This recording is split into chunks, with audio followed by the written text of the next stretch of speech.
बिस्मिल्लाहिर्रहमानिर्रहीम। अस्सलाम वालेकुम दोस्तों, इस ऑडियो लॉग में हम बात करने वाले हैं जनरल आसिम मुनीर के ऊपर कि जनरल आसिम मुनीर गए हैं। शहीद अरशद शरीफ की वालदा बीमार थी तो हॉस्पिटलाइज हो गई थी, तो वहां पर गए हैं, उन्होंने विजिट किया है उन्हें, और उन्हें कुछ एश्योरेंसेस वगैरह दिए हैं कि मैं आपके लिए कुछ न कुछ जरूर करूंगा, और ये जो कातिल हैं अरशद शरीफ के, ये बच नहीं पाएंगे, मैं जरूर इसके ऊपर एक्शन वगैरह लूंगा। अब ये एक पॉलिटिकल स्टंट भी हो सकता है या एक उनकी जेन्युइन थॉट भी हो सकती है। ये तमाम तर चीजें हम डिस्कस करेंगे। इसके अलावा हम ये भी देखेंगे कि जीएचक्यू की सिचुएशन कैसी है, जीएचक्यू के अंदर क्या हो रहा है, किस तरह के फैसले लिए जा रहे हैं, कौन ले रहा है, आखिर इन फैसलों से हासिल क्या करने के बारे में सोच रहा है जीएचक्यू के, हम क्या करेंगे, और क्या जीएचक्यू सच में इमरान खान के एंटी है या नहीं है। और ये जो आने वाले दिनों में कोर कमांडर कॉन्फ्रेंस होगी तो उसके अंदर तय हो जाएगा कि जीएचक्यू की पॉलिसी क्या होने वाली है आने वाले दिनों के अंदर। उसके बाद आईएसआई के ऊपर बात करेंगे कि आईएसआई और जीएचक्यू का रिलेशन क्या है, क्या आईएसआई टोटली वही पॉलिसी टो कर रही है जो जीएचक्यू बता रहा है, या आईएसआई अपनी मनमानी कर रही है और जीएचक्यू की पॉलिसी को टो नहीं कर रही। अगर ये कोर कमांडर्स की कॉन्फ्रेंस हो जाती है और कोर कमांडर्स कुछ पॉलिसीज के ऊपर एग्री कर जाते हैं कि ये हमारी पॉलिसी होगी, तो फिर आईएसआई जीएचक्यू को डिसऑन करेगी और जीएचक्यू की पॉलिसी को एक्सेप्ट नहीं करेगी। क्या आईएसआई के अंदर इतना दमखम है कि जीएचक्यू की पॉलिसी को इस तरह से डिसऑन कर दे जबकि कोर कमांडर्स बैठे हों और ये कॉन्फ्रेंस वगैरह हो जाए? ये वो चीजें हैं जो हम इस ऑडियो लॉग के अंदर डिस्कस करेंगे। अब जी शुरुआत करते हैं जनरल आसिम मुनीर से। वो गए हैं, शहीद अरशद शरीफ की वालदा से मुलाकात की है, उनको हॉस्पिटल के अंदर गए हैं, उनसे मिले हैं और उन्हें अश्योर किया है कि हम आपके बेटे के कातिलों को जरूर ढूंढेंगे। ढूंढने की क्या जरूरत है, आईएसआई के अंदर बैठे हुए हैं और हम उनको जरूर किसी ना किसी तरह से कानून के कटोरे में लाएंगे और उनको इन्वेस्टिगेट करेंगे। आप एक हुक्म कर दीजिए, सारे के सारे गिरफ्तार हो जाएंगे, बात करने की क्या जरूरत है। बहरहाल ये अश्योरेंसेस वगैरह उन्होंने दी है शहीद अरशद शरीफ की वालदा को। अब ये कितनी सच्ची है झूठी है ये तो वक्त ही बताएगा। सुप्रीम कोर्ट ने जेआईटी बना दी है अरशद शरीफ शहीद के ऊपर, और ये जेआईटी भी आप समझ लीजिए उन्हीं ऑफिसर्स के अंडर में बनी है जो मोस्टली आपके आईएसआई के अंडर में रहते हैं और आईएसआई उन्हें मैनेज करने की कोशिश करती है। ये जो फैक्ट फाइंडिंग कमेटी थी ये भी थोड़ी बहुत सही रिपोर्ट पैदा करने में कामयाब हुई है। हालांकि इन्होंने भी बड़ी डंडी मारने की कोशिश की है, बीच में बार बार डंडी मारने की कोशिश की है, लेकिन इन्होंने भी कुछ फैक्ट्स वगैरह सामने लाकर रख दिए हैं जिसमें यह साबित होता है कि सारी उंगलियां आईएसआई की तरफ जाती है। अब आईएसआई की तरफ जो उंगलियां वगैरह जाती हैं तो ये सोचा जा रहा है कि इस जेआईटी के थ्रू ये सारी की सारी जो उंगलियां, ये जो निशानात जा रहे हैं आईएसआई की तरफ, वो सारे के सारे खत्म कर दिए जाए और सलमान इकबाल और वकार के थ्रू ये सारा का सारा मामला निपटा दिया जाए। और इन लोगों ने किया है, मगर मसला यहाँ पर यह आ रहा है कि इन लोगों ने किस नियत की वजह से किया है। जब भी किसी मर्डर की इन्वेस्टिगेशन होती है ना तो वहां पर एक चीज हमेशा पूछी जाती है कि इंटेंट, वजह क्या थी मर्डर करने की। इंटेंट बहुत ही बड़ा लीगल मैटर हो जाता है किसी भी कोर्ट के सामने। अगर इसने मर्डर किया है तो इसका इंटेंट क्या था, यह जरूरी होता है किसी भी मर्डर केस के अंदर तय करना कि इंटेंट क्या था और वेपन कैसे था और डेड बॉडी रिकवर हुई या नहीं हुई। अगर आप किसी भी मर्डर को प्रोसिक्यूट करना चाहते हैं किसी भी कोर्ट के अंदर तो ये तीन चीजें आपको हमेशा साबित करनी पड़ती है। इंटेंट क्या था, मकसद क्या था मर्डर करने का, वेपन कौन सा था, किस वेपन से किया गया, उसके बाद ये साबित करना होता है कि उस बंदे का मर्डर वगैरह सच में हुआ भी है या नहीं है, मतलब उसकी डेड बॉडी वगैरह है या नहीं है। सो ये तीन चीजें जब आप साबित कर लेते हैं तो कोर्ट को आपको कन्विंस करने में आसानी होती है कि ये मर्डर हुआ है और इस इंटेंशन की वजह से हुआ है और इस वेपन से हुआ है। हमें यहाँ पर डेड बॉडी तो मिल चुकी है लेकिन और वेपन्स भी मिल चुके हैं जिसके थ्रू ये सब कुछ हुआ है, लेकिन इंटेंट नहीं मिल रहा है इस मर्डर के पीछे। अब ये जब भी इन्वेस्टिगेशन जेआईटी करेगी तो ये कोशिश करेगी कि इंटेंट साबित करे कि सलमान इकबाल का कौन सा ऐसा इंटेंट था जिसकी वजह से उन्होंने अरशद शरीफ को शहीद करवा दिया, या इमरान खान का कौन सा ऐसा इंटेंट था जिसकी वजह से उन्होंने अरशद शरीफ को शहीद करवा दिया, या वकार का कौन सा ऐसा इंटेंट था जिसकी वजह से उन्होंने अरशद शरीफ को शहीद करवा दिया। इसके लिए ये ज्यादा से ज्यादा यही कर सकते हैं कि वकार की बीवी के साथ अरशद शरीफ के ताल्लुकात थे जिसकी वजह से वकार को गुस्सा आया और पुलिस वालों को हायर किया और उनको शूट करवा दिया। मतलब ब्लेम सारा का सारा वकार के ऊपर डालने की कोशिश वगैरह की जाएगी और इस तरह से आईएसआई को निकाल दिया जाएगा इस तमाम तर मामलात के अंदर। जेआईटी मोस्टली यही करने की कोशिश करेगी। अब इसमें कितना सच है कितना झूठ है वो तो अल्लाह ही जानता है। बहरहाल मतलब ये सारा का सारा मामला वकार के इर्द गिर्द रख के वकार को ही लपेटने की कोशिश करेंगे इस मामले के अंदर। अब ये तो आने वाले दिनों में पता चलेगा। ये भी तब तक केस चलता रहेगा जब तक मतलब इनकी हुकूमत है। जब इमरान खान की हुकूमत आएगी तो फिर री इन्वेस्टिगेट होगा सारा का सारा मामला और फिर आईएसआई बच नहीं पाएगी। वरना अगर जनरल आसिम मुनीर की नीयत बड़ी साफ होती इस मामले के अंदर तो सीधा सीधा ऑर्डर देते कि मेजर जनरल फैसल नासिर को गिरफ्तार करो, और जब जनरल्स को गिरफ्तार किया जाता है तो फिर जो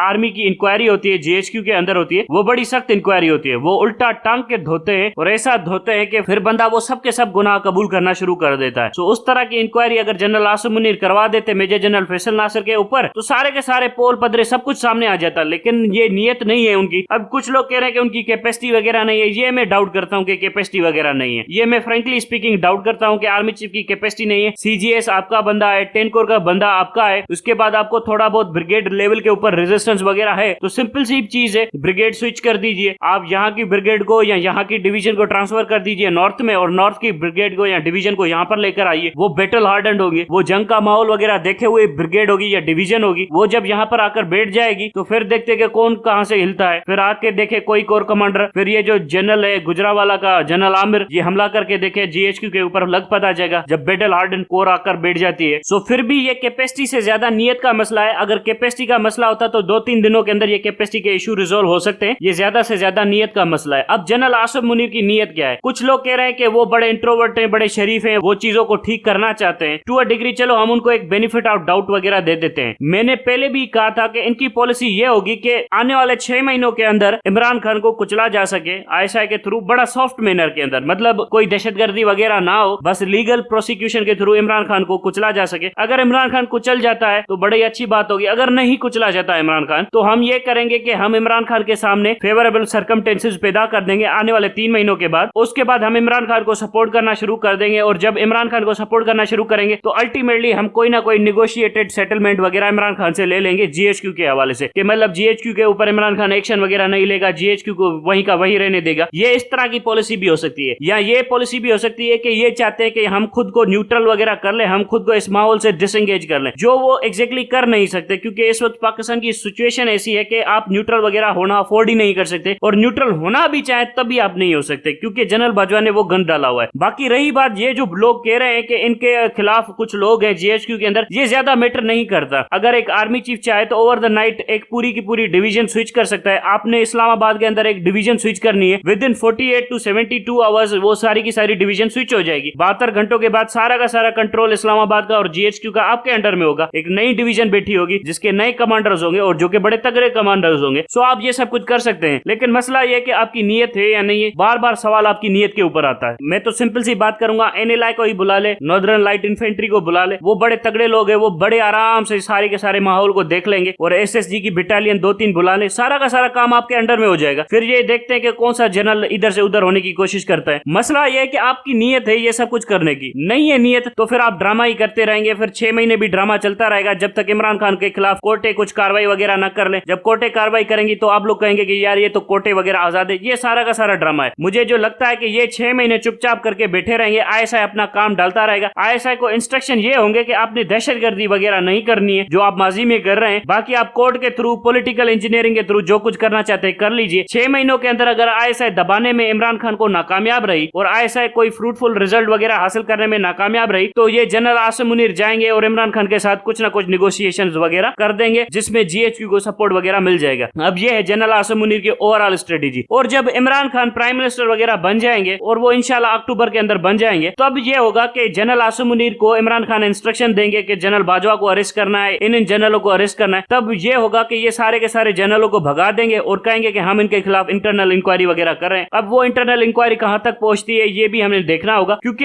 अगर इनके खिलाफ इंक्वायरी बैठी जीएचक्यू के अंदर, मेजर जनरल फैसल नासिर के ऊपर, जनरल कमर जावेद बाजवा के ऊपर, आप इन इंक्वायरियों को सुप्रीम कोर्ट के अंदर ना लाएं। मेहरबानी करके इनको जीएचक्यू के अंदर ही इंक्वायरी करवाएं। यहाँ पर आपकी इंक्वायरी जल्दी में भी हो जाएंगी और बड़ा जल्दी जल्दी इनको सजाएं भी मिल जाएंगी। अगर इनको फांसी भी देनी होगी तो वो ओवर द नाइट दे दी जाएगी। अगर आप इन मामला को सुप्रीम कोर्ट के अंदर लेकर आ गए तो सुप्रीम कोर्ट इन मामला को टालती रहेगी और वहां पर अलग तरह की सियासत करती है सुप्रीम कोर्ट। हम सबको पता है कि हमारे जजेस को भी सियासत करने का कितना शौक है। सो फिर जनरल आसिफ मुनीर जब इमरान खान प्राइम मिनिस्टर वगैरह बन जाएगा तो इन सब जनरलों को उल्टा उल्टा टांग देगा। तब ये जनरल यहाँ पर बैठेंगे या भाग जाएंगे, ये वो मामला है जो जनरल आसिफ मुनीर ने देखना है। अगर जनरल आसिफ मुनीर की मर्जी हुई तो वो भाग नहीं सकेंगे, और अगर जनरल आसिफ मुनीर की लीनियंसी हुई तो ये सब के सब यहाँ से भाग जाएंगे, क्योंकि इन केस ऑफ इंक्वायरी इन सबको फांसी होनी है। विद इन 6 मंथ जीएचक्यू के अंदर इन सबका ट्रायल भी हो जाएगा और इनको फांसी भी हो जाएगी। सो इसकी वजह से ये लोग सबसे ज्यादा डरे हुए हैं, मेजर जनरल फैसल नासिर और उसका पूरा का पूरा टोला। बहरहाल जनरल आसिफ मुनीर के सामने 2-3 टेस्ट केसेस हैं। सीधी सीधी बात है कि क्या वो जनरल बाजवा को अरेस्ट करते हैं, नहीं करते, या मेजर जनरल फैसल नासिर को अरेस्ट करते हैं, नहीं करते। तो सीधी सीधी बात है कि वो 6 महीने चुपचाप बैठकर तमाशा देखना चाहते हैं और थोड़ी बहुत नवाज शरीफ और आईएसआई की मदद करना चाहते हैं कि यार तुम लोग अगर इमरान खान से निपट सकते हो तो निपट लो, अगर नहीं निपट सकते तो बाद में मैं जाकर सेटलमेंट वगैरह कर दूंगा। यही सीधी सीधी उनकी पॉलिसी है। और उनके सामने दूसरा सबसे बड़ा टेस्ट केस है जो कि उनके कैरेक्टर और कंडक्ट को जज करेगा, वो अरशद शरीफ शहीद का मामला है। अब ये क्या मामला सुप्रीम कोर्ट के ऊपर छोड़ देते हैं या जीएचक्यू के अंदर इंटरनल इंक्वायरी बिठा दे? अगर ये मामला सुप्रीम कोर्ट के ऊपर छोड़ देते हैं तो फिर ये 3 महीनों के लिए, 6 महीनों के लिए आईएसआई को मैंडेट दे रहे हैं कि यार देख लो, अगर तुम लोग कुछ करना चाहते हो तो कर लो, अगर नहीं हो रहा तो अल्टीमेटली तुम्हारी गर्दनें उड़ेंगी, क्योंकि इमरान खान वजीर आजम आएगा और हमने वजीर आजम के साथ चलना होगा, फिर तुम लोगों की खैर नहीं। सो ये इस तरह की वार्निंग वगैरह देकर इसी तरह से मामला वगैरह चलाने की कोशिश करेंगे। बाकी रही बात के कैपेसिटी नहीं है, खतरा है वगैरह, ये सारा कुछ ड्रामा होता है। ये इतना आसान भी नहीं है कि आर्मी चीफ को थ्रेटन किया जा सके। आर्मी चीफ बड़ा ताकतवर बंदा होता है और बहुत ज्यादा पावर होल्ड करता है और ओवर द नाइट सारी की सारी चीजें बदल सकता है। अब जी आते हैं आने वाले दिनों के अंदर एक कोर कमांडर कॉन्फ्रेंस होनी है, जो कि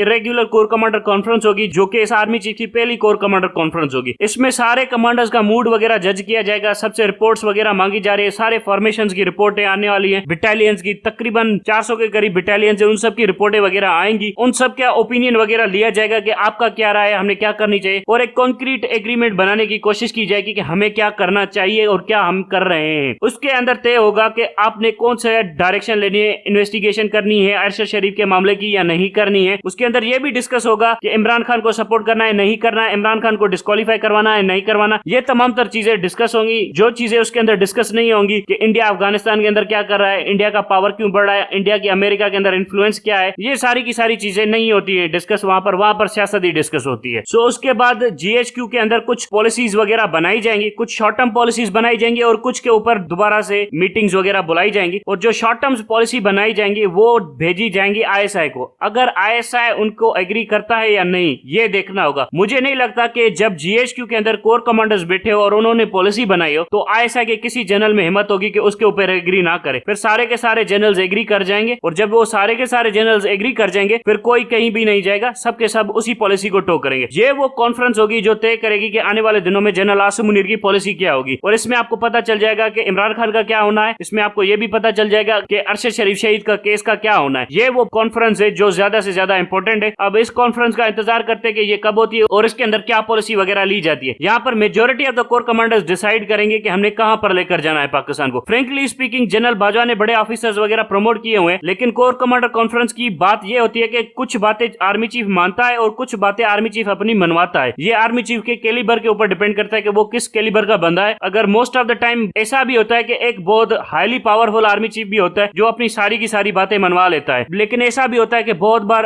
अच्छे खासे कोर कमांडर होते हैं जो आर्मी चीफ को रेजिस्टेंस वगैरह देते हैं, जो आर्मी चीफ को शटअप कॉल भी दे देते हैं। सो यहाँ पर यह देखना है कि यहाँ पर कौन सी पॉलिसी वगैरह आती है, उसके बाद आप समझ जाएंगे कि आने वाले दिनों के अंदर क्या होता है, और फिर उस सिचुएशन को एनालाइज करते हुए आपको पता चलेगा कि इस कोर कमांडर कॉन्फ्रेंस के अंदर क्या पॉलिसी कैरी आउट की गई है। बाकी मैं आपको 3-4 चीजें क्लियरली बता देता हूँ। कोई इलेक्शन नहीं होंगे मार्च में, कोई असेंबली वगैरह नहीं टूटेंगी, ये सब कुछ चलता रहेगा, घसीटते हुए अक्टूबर तक जाएंगे। अक्टूबर के अंदर इलेक्शन होंगे आपकी, और उसके बाद मैं आपको बता देता हूँ इमरान खान के ऊपर लीगल प्रेशर, इमरान खान के कैरेक्टर को मलाइन करना, ये सारी की सारी चीजें चलती रहेंगी। इमरान खान के ऊपर लीगल लिटिगेशन वगैरह वगैरह सब कुछ चलता रहेगा। इसमें सारा का सारा गंद आपकी सुप्रीम कोर्ट का होगा, और सुप्रीम कोर्ट और उसकी जुडिशरी का गंद भी खुलकर सामने आ जाएगा। जिस तरह से फौज का गंद आपके सामने खुलकर सामने आ गया जनरल बाजवा की वजह से, अब आपको आपकी अदलिया का गंदा चेहरा देखने को मिलेगा आने वाले दिनों में, और आप इंजॉय कीजिए। ये सारे के सारे गंदे हो रहे होंगे। अल्टीमेटली इनको मिलेगा कुछ भी नहीं। At the end of the day Imran Khan prime minister वगैरह बन जाएगा, लेकिन यहाँ पर बात फिर भी यही आती है कि इमरान खान प्राइम मिनिस्टर बना है तो बाय मेरिट नहीं बना, बाय डिंट ऑफ लक बना है, अल्लाह के हाथ की वजह से बना है। बाकी उसकी परफॉर्मेंस स्ट्रीट के ऊपर, उसकी ऑर्गेनाइजेशनल स्किल और उसकी पार्टी की कैपेसिटी बिल्कुल भी नहीं थी। ये जितनी भी जंग लड़ी है पाकिस्तानी अवाम ने लड़ी है, इसकी पार्टी ने नहीं लड़ी है। ये वो चीज है जो आपने देखनी है, ये वो चीज है जो इमरान खान को देखनी चाहिए। बाकी इमरान खान ने किसी को भी right on their face challenge वगैरह नहीं किया, जिसकी वजह से मुझे बड़ी मायूसी है इमरान खान से। बाकी प्राइम मिनिस्टर बनने के बाद उसकी पॉलिसीज क्या होती है वो देखते हैं। मुझे कुछ खास उम्मीद नहीं है, फिर भी मैं सपोर्ट करूंगा क्योंकि मैं दूसरे लोगों से ज्यादा नफरत करता हूं। अब तक के लिए इतना ही। Thank you very much.